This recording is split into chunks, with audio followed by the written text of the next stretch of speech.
Muy buenas tardes a todos y a todas. Estamos acá en un nuevo programa de Espacio Cultural Wave y en esta ocasión abrimos el espacio de el área de la salud y comenzamos con un gran profesional que tiene un título gigante de subgerente de atención integral al usuario del hospital, doctora Eloísa Díaz, y directora de Asociación Nacional de Matronas y Matrones de Chile y director de Fundación OVO Chile, Gonzalo Leiva. Muchas gracias por aceptar esta entrevista.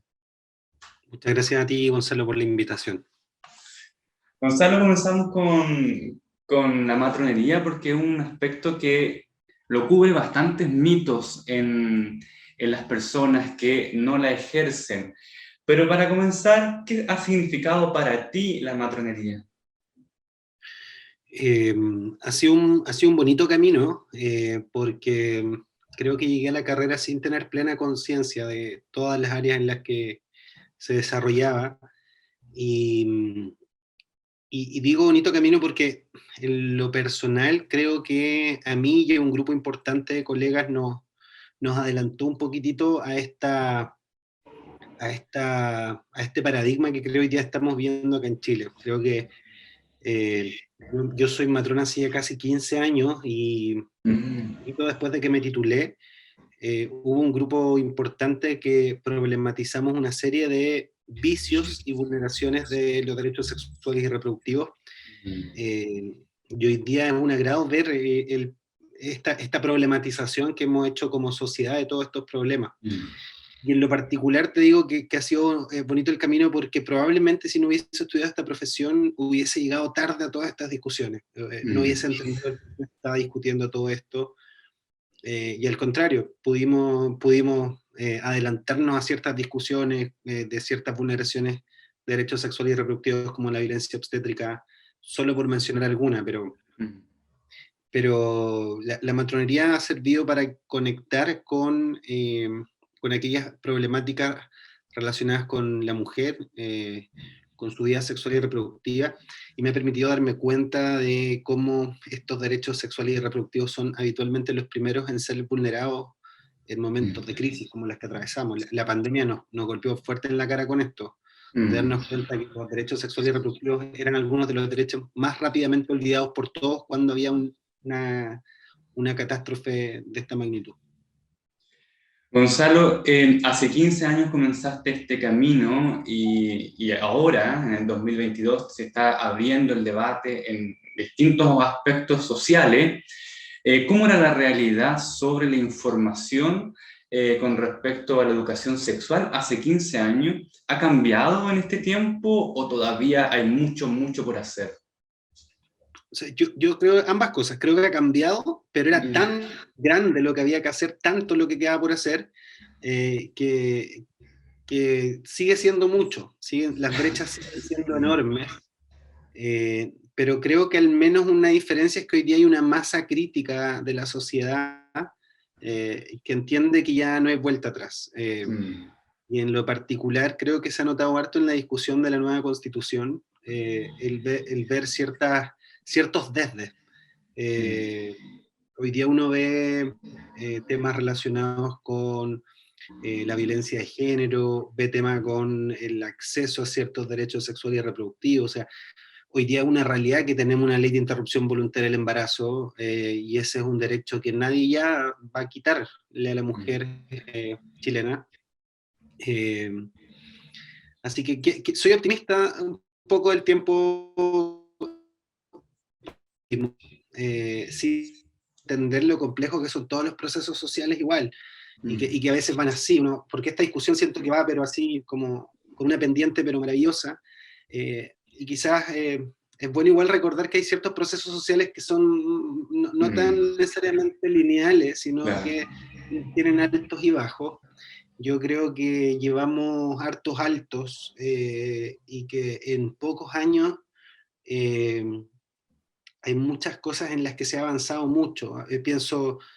Pienso ahora en toda la línea de proyectos relacionados con el cuidado también, no solo con derechos sexuales y reproductivos, porque justamente si hay alguien que históricamente en Chile ha cuidado, es la mujer chilena, y no solo en Chile, probablemente en Latinoamérica y en el mundo entero, quienes han dedicado su vida a los cuidados de manera histórica son las mujeres, así que me parece que todo esto que está ocurriendo, de discutir legislativamente leyes que apunten hacia mejorar los derechos, garantizar derechos de las mujeres, siento que apunta en la dirección correcta, y hay varias cosas que pasan en salud sexual, en cuidados, creo que se está empezando a hacer justicia, y como te digo, creo que hay consenso en general, creo que estas discusiones empiezan a avanzar cada vez más rápido, pienso en Ley Adriana, por ejemplo, que hoy día se discute en el Congreso, que es una ley que ya ha atravesado cerca de 4 trámites legislativos, si no me equivoco, y con votaciones muy altas, unánime la mayoría de ellas en las comisiones, y luego cuando se votó en el Pleno la última vez, con un grupo muy, muy minoritario que está completamente aislado y desconectado de ese tema, que es un espectro así muy, muy puntual que creo que no vale ni la pena mencionar, porque el otro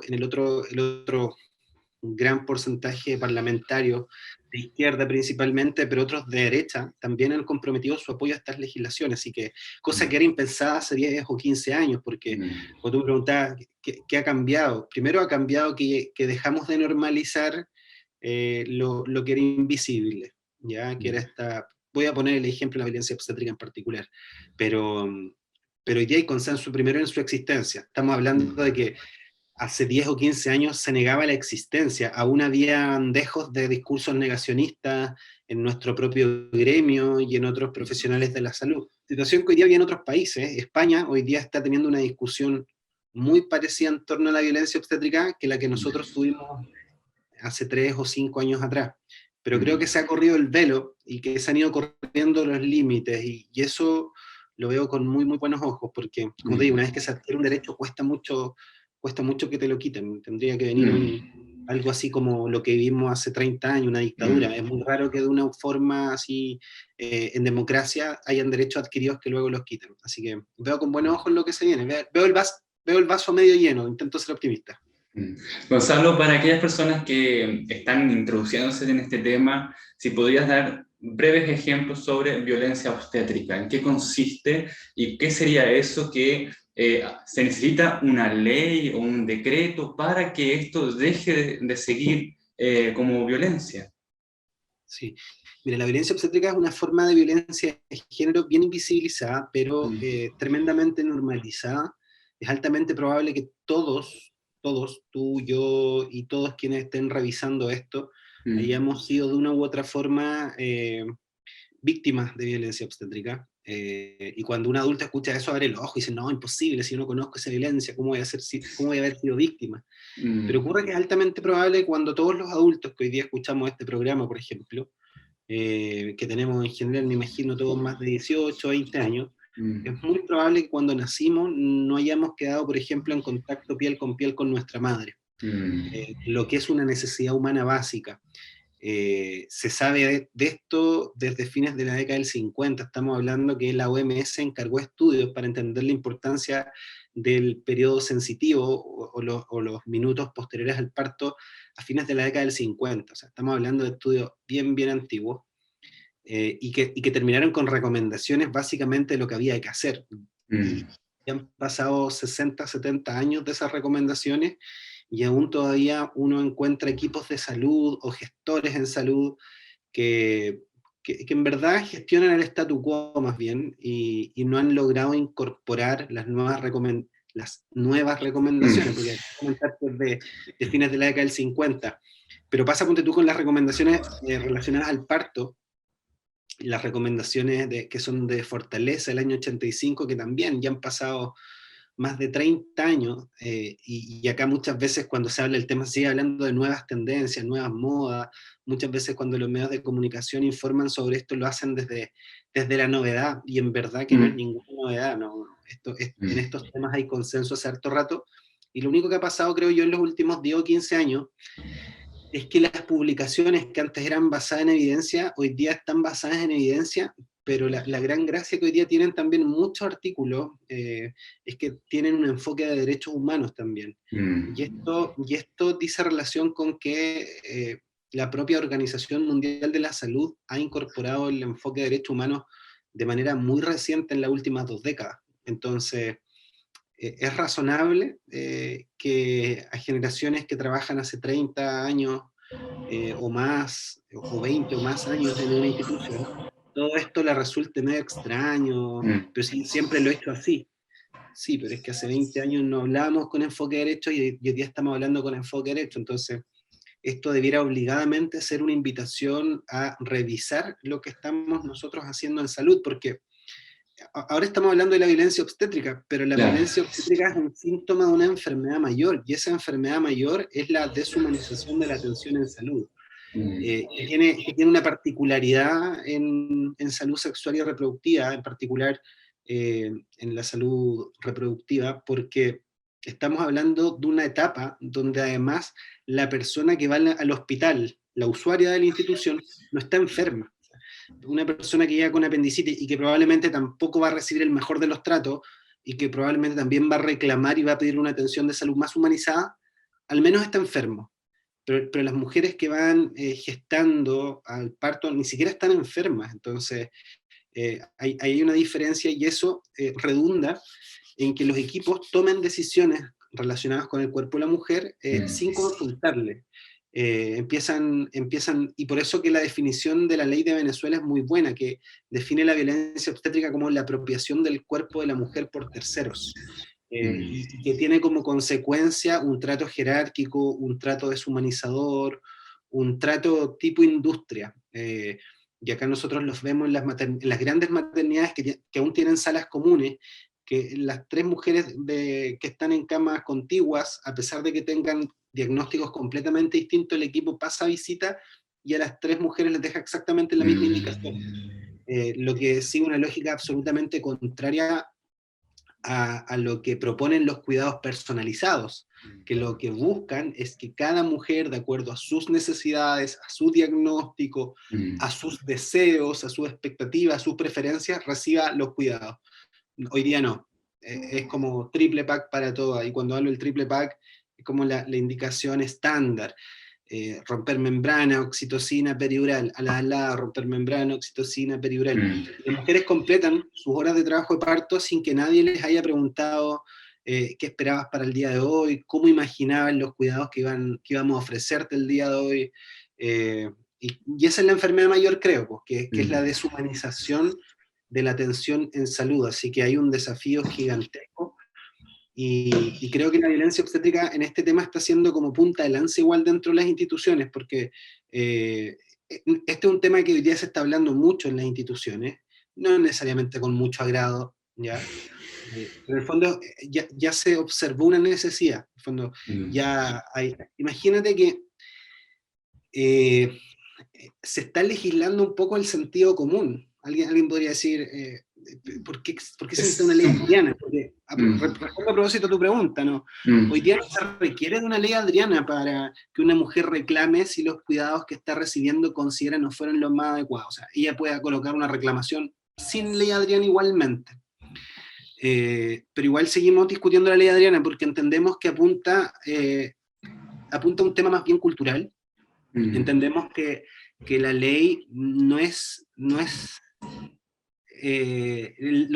lo necesario para el cambio, sino la ley está siendo una consecuencia de este cambio que estamos viviendo. No sé si me explico, ¿no? Sí.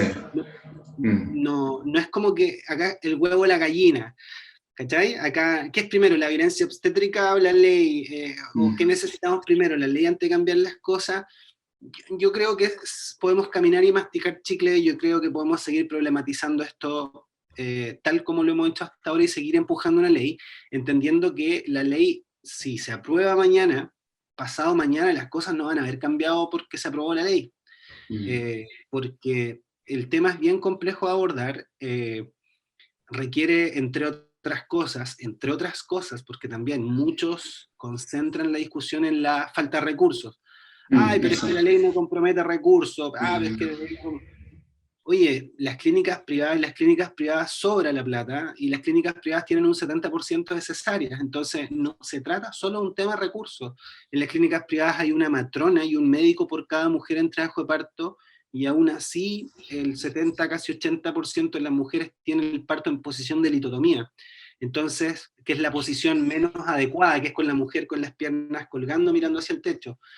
Entonces, no tiene que ver solo con un tema de recursos o con un tema que solo ocurra en el sistema público, sino que la violencia obstétrica y la deshumanización de la atención en salud creo que es transversal, y creo que tiene que ver con que hemos dejado de mirar a las personas como lo que son, como símiles a mí, y nos hemos concentrado por hartos años en los procesos más bien, nos hemos concentrado en los procesos internos de los hospitales, en un momento era la esterilización para evitar infecciones, después con la reforma en salud fue la acreditación, y hablamos mucho de calidad y de cómo nos interesa y cómo nos importa la calidad, pero seguimos hablando, solo los gestores, los profesionales y los usuarios están, pero así detrás de la montaña, como que todavía no los vemos. O sea, se habla mucho de poner a las personas en el centro, pero yo te diría que estamos haciendo súper poco en la realidad para ponerlas en el centro. Así que, por eso digo que los caminos son, o sea, las brechas son grandes, pero no es que se haya avanzado poco, lo que pasa es que estábamos años luz, y hemos empezado en los últimos años a avanzar muy rápido. De hecho, solo un dato, para poner un ejemplo, el parto se recomienda que sea en la posición que la mujer elija, que la mujer desee, ¿ya? Y cuando uno revisaba en 2014 el porcentaje de partos en posición vertical, que es una posición un poco distinta a la posición habitual que yo mencionaba, era apenas de un 6-7% en el 2014. En el 2019, cuando nosotros revisamos los datos, nos encontramos con que esas cifras habían llegado casi a un 14%. Entonces, si uno es muy optimista, diría, oye, en 5 años las cifras de parto vertical se duplicaron. Y me parece que es una buena forma de exponerlo. Sin embargo, si uno quisiera ser pesimista y negativo, diría, oye, igual es apenas un 14%, o sea, es bien, aún queda muchísimo, muchísimo por mejorar, pero ahí están los datos, pues cada quien les da la lectura que quieren, si lo queremos leer optimistamente como este cambio del doble, o si lo queremos ver con apenas un 14% aún. Que era un poco lo que pasaba en Holanda. Yo me reía porque ya te mencioné el otro problema que tenemos, que es la tasa cesárea. Los holandeses, oye, voy a, si me permites, enchufar un poco el computador, en cualquier momento me apaga porque tengo sin batería, disculpa. Los holandeses estaban vueltos locos porque su tasa de cesárea se había duplicado. Estaban vueltos locos, pero su tasa era apenas de un 15%, y claro, se había duplicado porque pasó de un 7 a un 15% en una década. Pero nosotros en Chile teníamos un 25% en la década del 80, cuando la OMS estaba sugiriendo que no tuviéramos más de un 10 o un 15%. Nosotros llevamos en un 25%. Y desde el año 2013, en Chile, podemos afirmar algo que es muy lamentable, se va a cumplir una década ya de esto. Chile hace una década es un país donde tenemos más cesáreas que partos vaginales. Y cada año que pasa, tenemos más cesáreas aún. Entonces, hay ciertos aspectos que igual yo miro con desesperanza, pero o sea, porque ha costado mucho, la cesárea es un ejemplo, pero por otro lado veo este proceso más grande, que es este cambio social, que es esta nueva constitución también, ¿por qué no decirlo? Soy bien optimista con estos cambios estructurales que se sugieren, porque eh, creo que nos van a ayudar a resolver también esta problemática, este modelo, este sistema de salud universal en el cual ya hay bastante consenso, más allá incluso de la discusión constituyente, ¿ya? O sea, las escuelas, universidades como la Católica, universidades como la Chile, en sus respectivas escuelas de salud pública, ya han discutido y hay consenso de que para avanzar en la salud de Chile, necesitamos un sistema de salud universal que, ojo, no implica que el privado deja de existir, que es probablemente el fake news que ahí se ha instalado. Es como, nuevo sistema de salud y las clínicas se cierran todas, pero ¿cómo solo el prestador público no va a alcanzar para entregarle atención a todo el... No, sí, eso lo sabemos. Pero el sistema universal de salud no apunta a que el privado cierre, sino que apunta al tema del seguro, no al tema del prestador. El sistema universal de salud tiene más que ver con desde dónde saca la plata para financiar la salud que quién entrega la prestación finalmente. Así que ahí estamos, como que está todo pasando igual en este minuto. Está bien interesante vivir en Chile en términos políticos, bien interesante y quizás estresante, porque es como una temporada, ¿verdad? Estamos viendo la temporada final, creemos. No sabemos después del 4 de septiembre si se viene otra temporada que no teníamos prevista o no, pero muchas de las cosas que probablemente tú conversas en este programa con distintos invitados también se están reescribiendo, o la forma en que eso se rige o se ejecuta en nuestro país se está repensando, y en salud estamos viviendo una etapa preciosa en la que se está repensando todo, así que qué bueno igual, porque vi el programa en YouTube, honrado de que se toquen temas en salud, honrado de que se hable la matronería también, Gracias. que es una profesión, siento yo, que no se conoce tanto. Creo que también que en los últimos años el rol de la matrona y el matrón se ha visibilizado mucho más, pero yo creo que hace 10, 15, cuando yo entré a estudiar, de hecho, ¿qué vais a entrar a estudiar? ¿Y esa carrera qué es? Me pregunté. Siento que necesitamos hablar de salud en todas las políticas, que es algo que ya vienen haciendo otros países, es decir, cuando se va a instalar una minería, ya, ¿qué impacto tiene en salud? Cuando se van a instalar salmón en el sur, ya, pero ¿qué impacto tiene eso en salud? Cuando se van a construir ciclovías, ¿qué impacto tiene en salud? Debiéramos, entendiendo que la salud es uno de los temas de mayor importancia para la sociedad, debiéramos hablar justamente de salud en todas las políticas. Y eso implica culturizarnos para poder discutir, porque ¿cómo vamos a hablar de un tema que no sé? Y así como somos medio analfabetos funcionales los chilenos para hablar de salud, ¿y qué decirte para hablar de salud sexual y reproductiva? Pues sí, veía, veía un video hace algunos días que recrearon un video que se había grabado en otro país donde le mostraban a hombres dónde se encontraba el clítoris, y en verdad algunos casi que mostraban afuera la hoja, entonces tenemos aquí grandes problemas que resolver, y esos problemas no se resuelven en lo pequeño. Tiene que ver, y de hecho nosotros, vuelvo al ejemplo de la violencia obstétrica. Muchas veces los equipos se ofenden porque dicen, ay, pero si yo no soy el responsable, miren las condiciones en las que estoy trabajando. Y es cierto, pero no quita responsabilidad de ejercer la violencia obstétrica en la relación uno es a uno.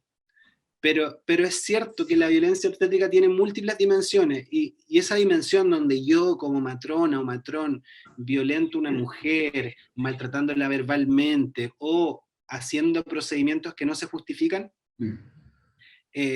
tiene otro circulito un poco más grande que rodea eso, que son instituciones que no tienen protocolos actualizados, que no tienen protocolos basados en evidencia. Entonces este profesional dice, mira, a mí tampoco aquí nadie me ha dicho cómo tengo que hacer las cosas.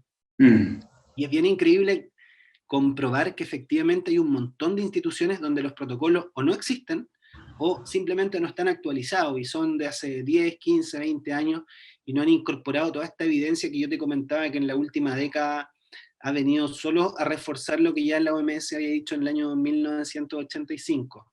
Así que somos medio tosudos en salud, y cuesta mucho desde que aparecen recomendaciones y nueva evidencia que eso se refleje en los cuidados que las personas reciben en las instituciones. Sin ir más lejos, en pandemia, o sea, sigue la pandemia, no sabemos cuánto tiempo más va a durar, y en muchas instituciones siguen con el acompañamiento durante el trabajo de parto y parto suspendido, o al menos durante el trabajo de parto suspendido, en circunstancias que está todo el mundo haciendo su vida como si nada, cines abiertos, gimnasio abierto, discoteca abiertas, pero la mujer sigue teniendo su trabajo de parto sola porque hay pandemia, ¿ya?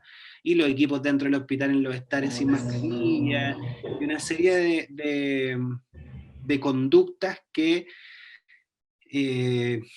pucha, frustran un poco, porque porque la pandemia, como partí diciendo, vino a demostrar que cuando hay grandes catástrofes, los derechos sexuales y reproductivos parecieran ser como de segunda, tercera o cuarta categoría, por tanto, da lo mismo que lo vulneremos. ¿Ya? Entonces, porque lo importante es la salud de las personas, entonces da lo mismo que la mujer entre sola al parto, da lo mismo que una de cada 4 mujeres declare tener dificultades para acceder a anticoncepción durante la pandemia, da lo mismo que hayamos entregado anticonceptivos cambiados, vencidos o fallados como 4 o 5 veces.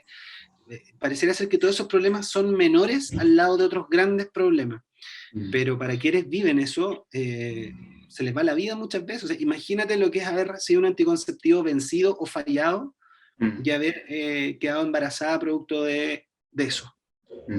Y hoy día está a la espera de que el Estado resuelva de alguna forma esto. Eso está pasando en Chile básicamente hoy día.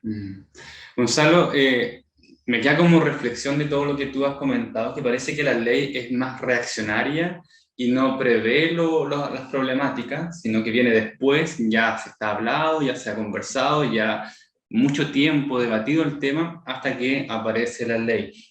Otra cosa que tú mencionabas aquí sobre las personas que atienden, parece que se olvidara ese tema de la empatía, que sería propia del ser humano, y estamos más o menos en un problema estructural que está basado en problemas económicos, gestión, hablabas tú, y que estamos más interesados en eso en vez de la persona, que somos todos y todas, ¿cierto?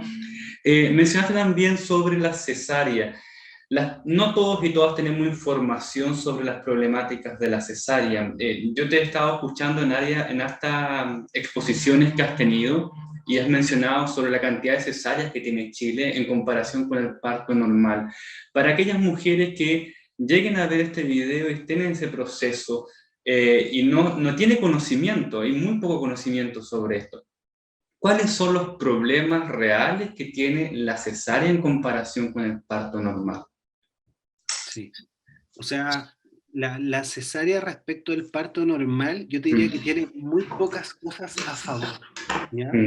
Y acá en Chile se ha instalado una cultura casi del que da lo mismo, total, son 2 días de hospitalización versus 3 días, pero es casi lo mismo, ¿ya? Y esto lo rescato de varios estudios que hemos hecho, donde hemos entrevistado a las mujeres, y es increíble cómo esto se repite. De hecho, es más, muchos equipos hay una disociación entre el conocimiento de los pros y los contras de ambas vías del parto vaginal y la cesárea, disociación entre lo que ellos saben versus lo que le transmiten a la mujer.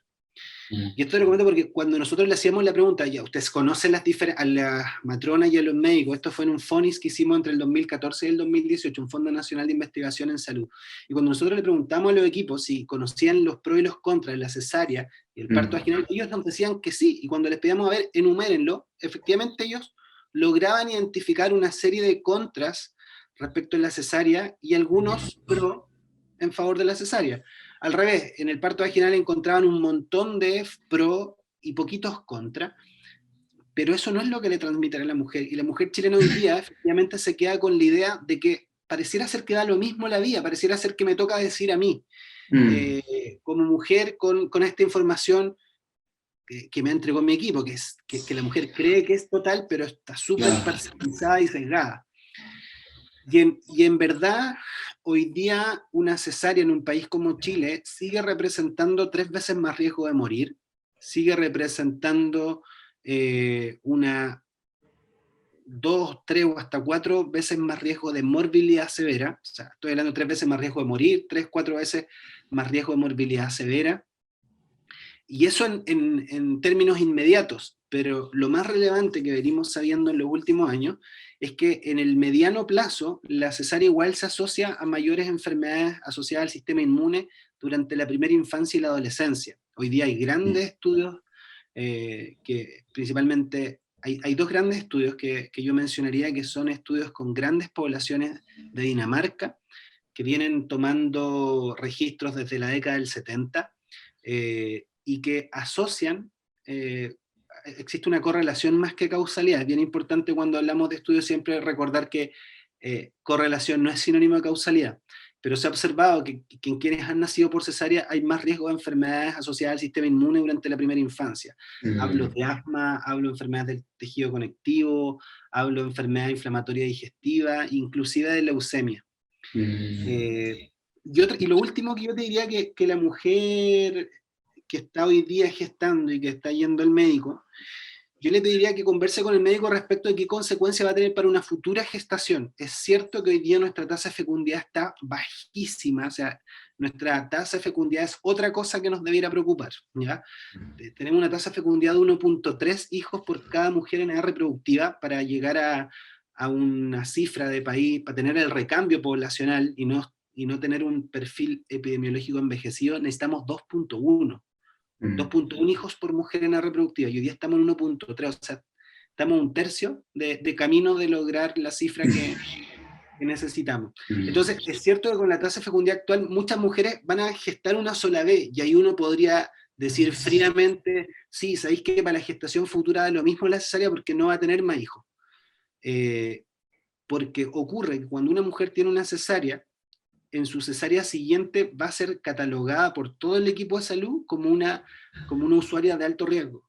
Y a ella no le mm, dicen eso cuando le van a hacer la cesárea la primera vez, pues le dicen, no, te va a costar mm, un día más de hospitalización, pero nunca nadie le dice, pero en tu próxima gestación, dado que te vamos a hacer una cesárea ahora, ya vas a quedar embarazada con una etiqueta, y esa etiqueta es como un embarazo de alto riesgo. Y eso es algo que nadie mm, le dice a la mujer, sumado a que la lactancia se instala más tarde, es más doloroso el posparto y los días posteriores luego una cesárea que un parto vaginal.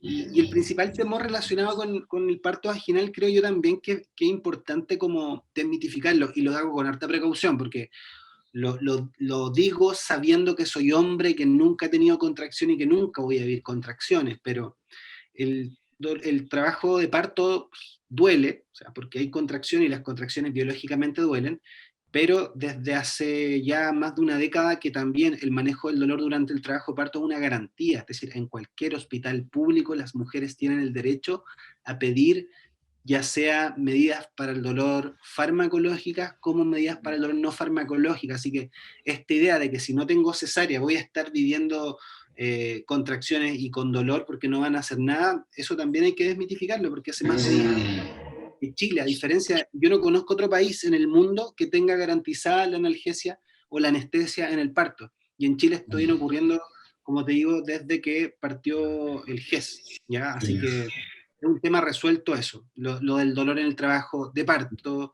así en términos macro. mm, Eh, Obviamente que hay hospitales donde los anestesistas no tienen la disponibilidad que deberían tener, pero al menos como política mm, está declarado que el dolor en el parto es algo para lo que hay que hacer cosas, ya sea mm. farmacológica o no farmacológica. Gonzalo, nos quedan solo 6 minutos ya de este programa y quería eliminar un mito más en cortito tiempo sobre la cantidad de hombres que deciden estudiar matronería. Mm, ¿Es menor a las mujeres, cada vez mayor? ¿Cómo lo visualizas tú ese ingreso? sí, yo creo que sigue siendo bien bajo, yo Mm. no veo un aumento exponencial cada año. Ah, ya. Lo que sí creo que es más visible, creo que los hombres que Mm, hemos estudiado este tipo de carrera nos vemos más hoy día. mm. De hecho, hace 2 o 3 años, Educación 2020, que parece que ya no existe, Ah, sí, me acuerdo. eh, Educación 2020 me invitó a una campaña justamente para romper estereotipos en las carreras.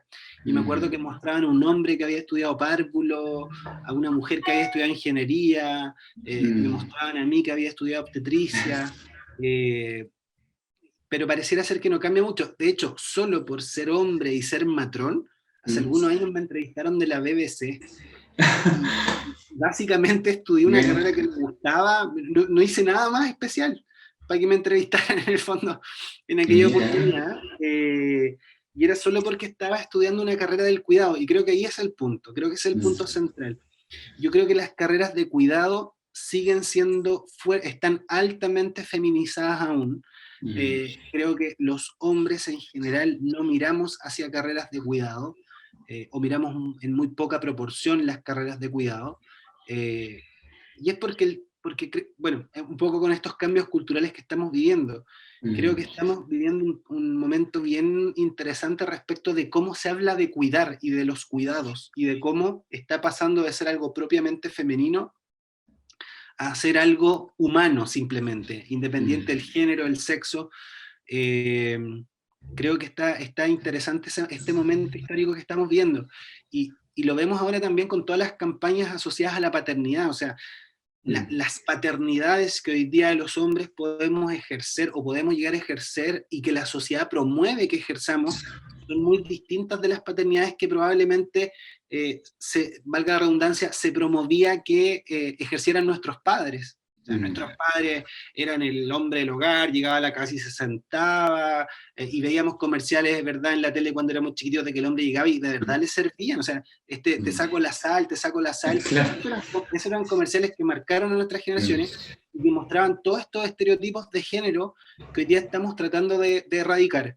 Pero estamos recién recorriendo ese camino. Yo creo que queda un rato todavía, eh, pero, pero al menos creo que ya no extraña tanto ver un hombre matrón. Seguimos siendo minoría, pero al menos ya sabemos que existen. Probablemente hace 15 años efectivamente éramos una rareza y un bicho raro. Hoy día al menos solo somos minoría, pero ya no somos... pero ¿cómo se...? Tú querías estudiar medicina y no te alcanzó y por eso entraste a estudiar otra cosa. Una serie de prejuicios que probablemente quienes entramos a la carrera escuchamos hace algunos años. Gonzalo Leiva, muchas gracias por conversar junto a nosotros. Quedan hartos temas todavía, pero llegamos a lo más importante y espero que a todos y todas les sirva. Muchas gracias, Gonzalo, por esta conversación. A ti, Gonzalo, gracias por abrir estos espacios de conversación. Lo valoro mucho, y por eso también el hecho de estar aquí conversando.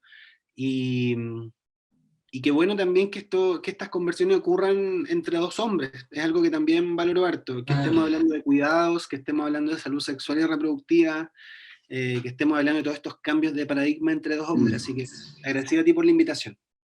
Gracias, Gonzalo. Entonces nos vemos acá en un nuevo capítulo de Espacio Cultural Way.